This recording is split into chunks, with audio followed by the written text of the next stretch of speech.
এই শীতে একবার হলো বাজ্যায় নলা খাইতে হবে। এই নলা দিয়ে বাড়ি দিতে দিতে প্লেট ভাঙতে হবে। এমন কারো রেকর্ড আছে যে নলা দিয়ে বাড়ি দিয়ে প্লেট ভাঙছো? ভাই আমার আব্বু তখন কি করতো জানো? সবগুলা নলা খাওয়ার সময় মানে এমন বাড়ি দিত প্লেটে, আমার আম্মু খালি ডাক দিত, প্লেট ভাঙি ফেলাবে না, প্লেট ভাঙি ফেলাবে না। শীতকাল আসছে আর আমরা নলা খাবো না, এটা তো হবেই না। তো সেই দিন টাটকা আমার খালাতো ভাই গরুর ব্যবসা করে, ও গরুর নলা কি করছে আমাদের জন্য পাঠাইছে, আম্মু রাখতে বলছিল। এরপর আমার ভাইগুলা নিয়ে আসি কাটাকুটা শুরু করে দিছে। এখন এদিকে আম্মু রান্না তো তুলে দিচ্ছে। নলা রান্না তো একদম ইজি, তোমরা সবাই জানো কেমনে কি।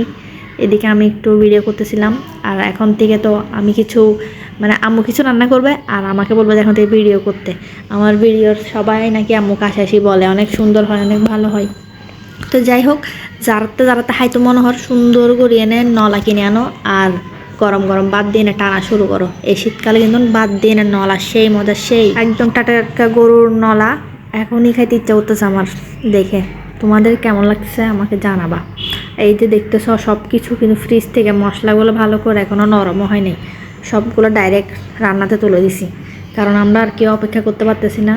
এই নলাগুলো টাটকা খেতে পারলে সবাই একটু শান্তি হয়ে যাবে। গরুর নলা কিন্তু আমাদের ঘরের সবারই বরাবরই অনেক পছন্দ। একবার রান্না করলে সবাই খালি অপেক্ষা করবে কখন এই নলা রান্নাটা হবে, আর আমরা গরম গরম করে নলা দিয়ে ভাত খাবো। আম্মু এত মজার করে রান্না করছে আর এত সুন্দর করে এটা সিদ্ধ হয়েছে। এটা মানে দেখো তোমরা কালারটা, জাস্ট কালার দেখো, এত সুন্দর। তেল বেশি উঠছে, তেলও বেশি দেয় নাই, নলার থেকে যে তেল বের হয়েছে। আর এত বড় বড়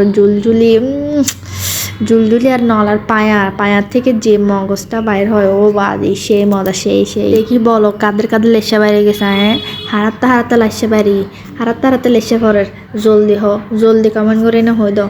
এই দেখ কোনো জুলজুলি একদম সাইতে ক্যামিককে দি এ মানে আরে হতে তুই আর খাইস ব্যাগের আগে তাই আসি 1 নম্বরত রান্না হইব, আর আয় দুম করে না আগদি যাই না লই নলা দিয়ে নে একদম জুলজুলি এলা বড় চাই নিবে লই দিয়ে। এই যে এখন নলারে বাড়ি দিয়ে এখন ফেলাই না হাইম দে আবাসিবে তোরা ঠিক আছে।